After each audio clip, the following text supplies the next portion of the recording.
Today, it's the surf destination, a place that everybody wants a slice of. With perfect waves, tropical climate, almost permanent offshores in the right season, low cost of living, amazing Wait, this video isn't just another advert for how great Bali is. Instead, this video dives deep into the darker side of Bali. From the earliest venturers that went and explored waves there, to its rapid and ridiculous growth as a surf destination, to the underworld that fueled a lot of its growth, and to where the island stands today. In the early 1970s, Bali was still a wild place and a faraway, mystical land for most travellers. Back then, the island was small and isolated, made up by a series of local villages with sandy tracks linking them together. The island's now world-renowned surf breaks were unknown to most and unexplored by everyone. Things changed when surfers began travelling to the island in search of new waves, camping out in beach shacks in Kuta and surfing the breaks in and around Kuta Beach.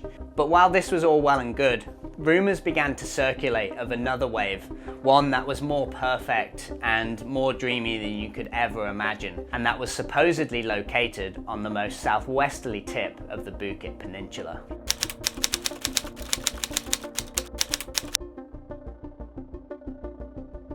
Back then, the Bukit Peninsula was even more remote than the rest of Bali, an untouched area of jungle that required a long drive and a hike towards the ocean. But when they arrived, the pair were stunned, as what they saw before them was everything they'd heard in the rumours. Flawless, electric blue, powerful hollow left-hand walls reeling down the reef at Uluwatu. Within the next year, surf films began to capture the magic of Uluwatu. Most notably, Morning of the Earth was the first to document waves breaking in the area and showed the world what Uluwatu was capable of in terms of the waves it produced.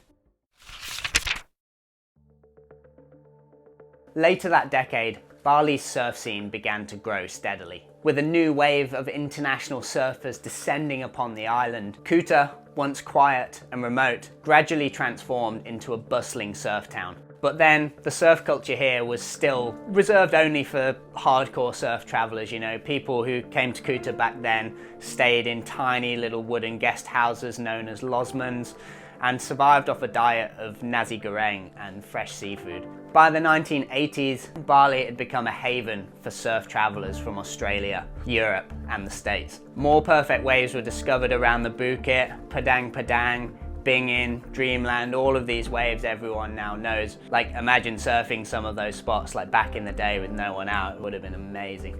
Surf shops began to appear in Kuta, and businesses began catering to this influx of surf travellers. With more losmans, surf shops and beachside board rentals popping up everywhere, tourism began to boom in Bali. And between 1990 and the early 2000s, Bali saw rapid development.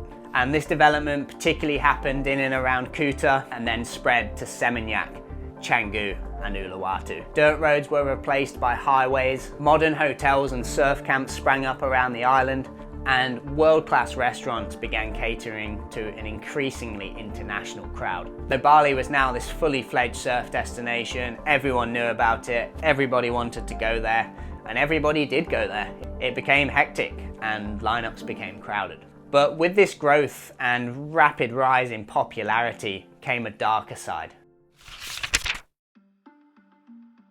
The island, once a quiet, sleepy retreat for surfers, became an increasing hotspot for international drug trafficking. The laid-back atmosphere, lack of strict law enforcement, and large numbers of young, impressionable travellers made Bali a prime location for the distribution of ecstasy, cocaine, and heroin.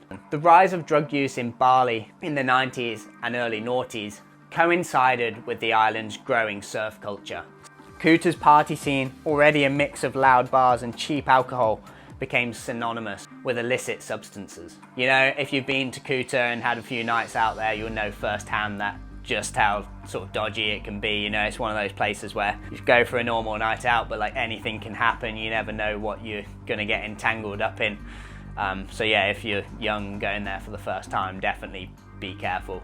I sound like such an old twat saying that, but yeah, it can be gnarly. I've definitely heard some terrifying stories from like that sort of world. And yeah, generally Bali has this like darker side that I guess evolved from that time when, you know, these pretty out there travelers were sort of coming in the 70s, 80s, 90s. And back then, I guess Bali had this crazy appeal of almost lawlessness, which doesn't make any sense because they have strict laws around drugs and stuff, but it didn't really stop a lot of people, you know. It became this hub of obviously amazing waves, but drugs and smuggling, and a lot of surf explorers then used to fund their trips with drug smuggling, you know.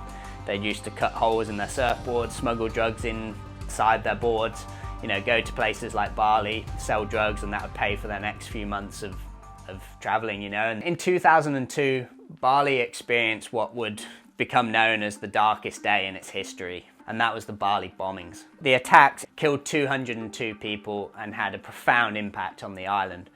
The bombings' impact was deeply felt throughout the island and the local surf scene, the very heart of Bali's tourist economy. And obviously the Bali bombings were a terrible, devastating event that shook the island, and tourism after this stagnated for a few years.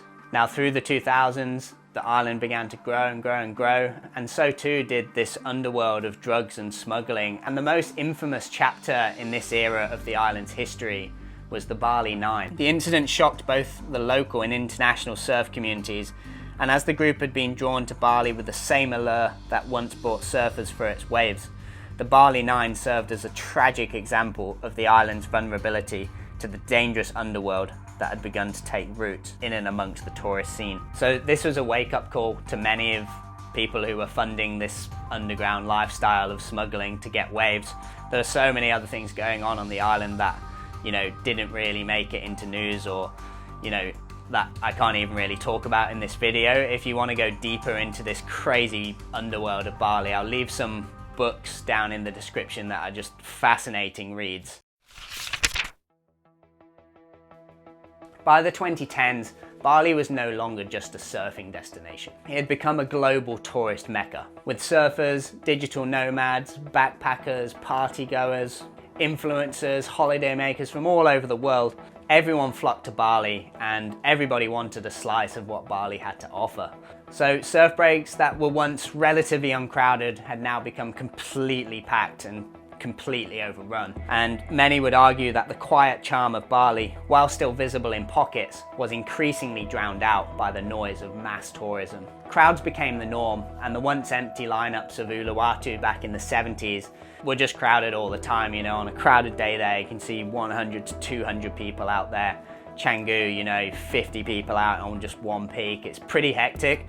And the denser areas around Kuta and Seminyak, which were once sandy streets, had all turned into a chaotic, traffic-clogged nightmare. Traffic jams became the daily reality, and what was once a 45-minute drive became a 2-hour and 45-minute drive during airport rush hours. You know, I remember once I was trying to get from Uluwatu to Canggu on, I think it was like New Year's Eve, or it was, yeah, a big something was happening, and it took, yeah, like 3 or 4 hours. It basically just took it took like 4 hours, and it's like, should be like 40. And because of this, the environmental toll on Bali was also severe. The island, which had once been renowned for its natural beauty, began to show signs of decay. Pollution became a major issue, with plastic waste strewn across the beaches and becoming tangled in the surf. During rainy season, the island's waterways began to overflow, carrying sewage and garbage into the ocean. And Bali's famous beaches like Kuta, Seminyak and Canggu became infamous for their filth. You know, if you've ever been surfing there in the wet season, you'll know this firsthand. You know, I've had surfs at Canggu where, you know, it's just been fun waves, but the water's just so brown, so you can't even like see your hand just a few inches under the water. You get like caught in plastic bags and just crap like floating around, like plastic, everything. Bali's waste management system was woefully inadequate to handle the growing number of visitors. Every year, millions of bottles, bags and wrappers wash up on the shore. In addition to this, we've recently seen the development happening, you know, down at Uluwatu and at Karamas, which threatens the very breaks that attracted surfers there in the first place. Today, the waves in Bali remain as good as ever. It's crowded beyond belief, and it's certainly a far cry from the adventurous, unexplored Bali of the 1970s. You know, there's traffic, there's crowds, there's pollution, but the waves break in the same beautiful way, and if you look hard enough underneath all of the bullshit, you can still find all of that Bali magic hidden in there somewhere, you know, in its waves, in its food, in its culture, and especially in its people.